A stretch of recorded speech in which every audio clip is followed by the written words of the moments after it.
Guys, welcome back. I'm here with a new experiment, and as you can see here we have a modified microwave oven. Here you can see the cavity magnetron, the transformer and the capacitor.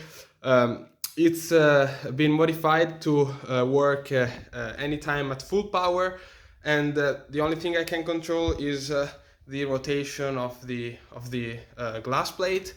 And what we're going to do today, we're going to place a candle inside the microwave like this. We're gonna um, light it up, and then we're gonna cover the candle with a beaker. This is a 400 milliliters beaker. And then we're gonna close our modified door, which is really important because no microwaves are going to escape from this cavity. This is basically a resonant cavity.